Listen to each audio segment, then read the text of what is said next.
파이월드에 오신 여러분. 잠깐 눈을 감고 하루를 떠올려 보세요.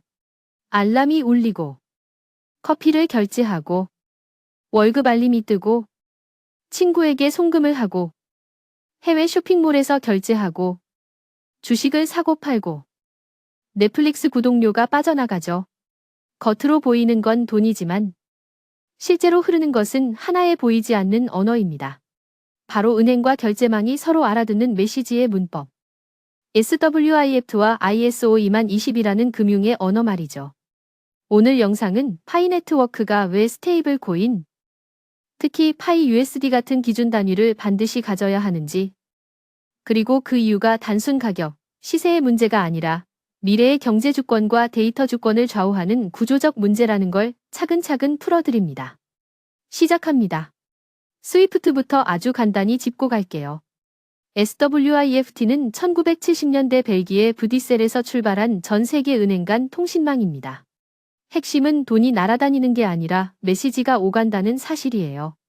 우리가 해외로 송금하면 실제 현금이 공중부양해서 넘어가는 게 아니라 누가, 누구에게, 어떤 조건으로, 얼마를, 어떤 통화로라는 지시가 표준화된 포맷으로 은행 사이를 이동합니다. 이 길은 돈의 길이 아니라 데이터의 길입니다. 그래서 스위프트는 거대한 금융 우편 시스템, 즉 편지를 안전하게 전달하는 초대형 우체국이라고 비유할 수 있죠. 그런데 편지를 쓴다고 다 통하는 건 아니에요. 나라별 은행별로 메시지 형식과 데이터 구조가 제각각이면 같은 송금이라도 의미가 뒤틀리고 처리 지연과 오류가 생깁니다. 그래서 등장한 게 ISO 20022입니다.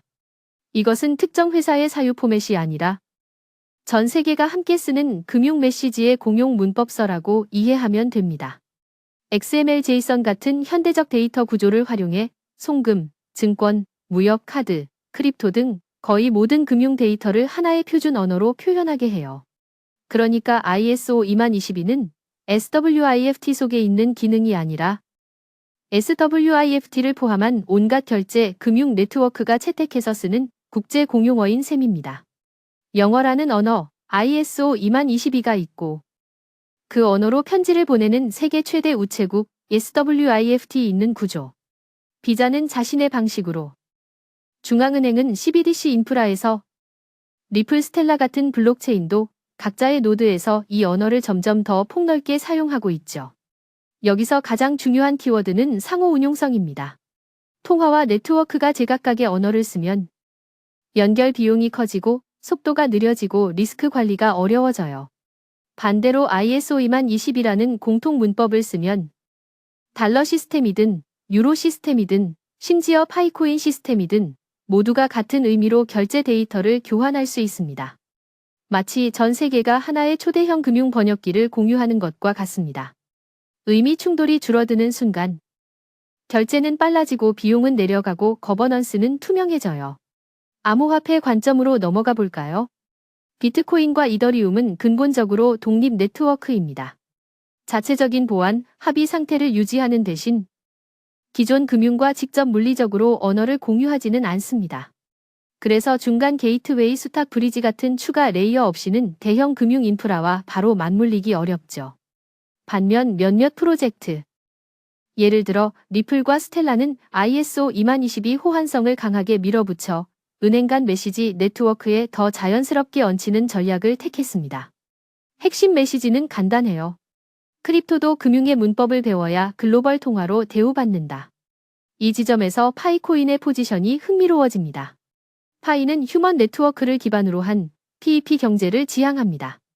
채굴 버튼을 누르는 진입 장벽 낮은 참여, 커뮤니티 기여를 통해 얻는 보상 구조, 오프라인 경제와의 접점, 실사용 결제, 이 모든 것을 향하고 있죠. 중요한 건 파이가 닫힌 은행이 아니라 열린 결제망을 만들고 있다는 사실입니다. 그렇다면 파이가 ISO 20022를 채택한다면 어떤 변화가 생길까요? 은행, 지급결제 사업자 상업 네트워크는 파이 트랜잭션 메시지를 같은 문법으로 읽고 쓸 수 있게 됩니다. 스위프트나 비자망을 반드시 경유하지 않더라도 ISO 20022 규칙을 충족하는 한 합법, 합리적인 교환과 정산의 경로가 열립니다. 즉 파이는 스위프트급 신뢰성을 다른 방식으로 확보할 수 있고 경우에 따라선 병행, 우회, 대체의 다양한 조합으로 글로벌 자금 흐름에 접속하는 하이브리드 확장성을 갖게 됩니다. 여기서 질문을 던져봅시다. 그럼 파이가 스위프트를 대체하나요? 정답은 섣부른 이분법을 벗어나는 데 있습니다. 스위프트는 제도적 신뢰의 상징입니다. 규제, 감사, 컴플라이언스, 금융사고 대응의 역사와 프로세스가 층층이 쌓여 있죠. 파이는 기술적 신뢰의 혁신입니다. 코드, 합의, 투명 장부, 그리고 커뮤니티 거버넌스가 신뢰를 만듭니다. 이 둘은 대립항이 아니라 상보항이 될 수 있어요. 은행은 스위프트로 메시지를 주고받고 파이 네트워크는 블록체인상에서 결제를 즉시 처리합니다. 사용자 지갑 파이 게이트웨이 파이 DEX ISO 2022 메시지 스위프트 비자국 내망이라는 경로들이 상황별로 조합되어 빠르고 저렴하면서도 규제 친화적인 정산 모델을 설계할 수 있죠. 이것이 중앙화와 탈중앙이 공존하는 실전형 아키텍처입니다. 그런데 이 퍼즐을 완성하려면 마지막 큐브 하나가 필요해요. 바로 파이 스테이블 코인의 PIUSD입니다. ISO 2022 메시지 구조는 언제나 통화 코드 통화 단위를 요구합니다. USD, EUR, KRW처럼 메시지 안에 무엇을, 어떤 단위로, 얼마만큼이라는 명시가 들어가야 하죠. 파이가 이 표준 생태계에 완전하게 들어가려면 현실 세계가 이해할 수 있는 고정 단위가 반드시 필요합니다. 1PIUSD, 1USD처럼 외부 참조 가격을 통해 회계, 정산, 리스크 관리가 가능한 앵커를 세워야 해요. 그래야 은행 기업, 상점, 결제 대행사, 규제기관이 동일한 잣대로 파이 기반 결제를 기록하고 재무제표, 세무 리스크를 처리할 수 있습니다. 스테이블 코인이 생기면 어떤 문이 열리느냐가 중요합니다. 첫째, 파이는 ISO 2022 메시지에서 공식 통화 코드처럼 인식될 수 있어요. 표준에 맞춘 식별자 코드 체계를 마련하는 과정 포함. 둘째, 파이DX 게이트웨이에서 법정 화폐, 카드망 국내 이체와의 브리지 설계가 단순해집니다. 가격 변동성이 큰 네이티브 자산만으로는 정산 위험을 해지하기 어려웠던 상점 피지사의 부담이 크게 줄어요. 셋째, 규제 대화가 쉬워집니다. 누가 무엇을 어떤 단위로 지급했는가에 대한 회계적, 법적 추적이 명확히 남으니까요. 넷째, 커뮤니티의 가치 창출이 실물 경제로 직결됩니다. 크리에이터 상인 개발자 보상이 안정적 단위로 지급 청구되면 파이는 단순 채굴 커뮤니티가 아니라 일하는 경제로 도약합니다. 정리하면 파이 스테이블 코인은 투기적 가격을 지키기 위한 방패가 아니라 파이를 금융의 언어권으로 편입시키는 여권입니다. SWIFT가 지켜온 과거의 길. ISO 2022가 열어젖힌 미래의 문. 그리고 그 사이를 유연하게 오가는 다리 역할을 하려면 표준이 요구하는 기본 자격, 안정적 결제 단위가 필요해요. 이것이 왜 파이코어 팀이 스테이블 코인을 반드시 만들어야 하는가에 대한 기술적, 제도적, 경제적 근거입니다.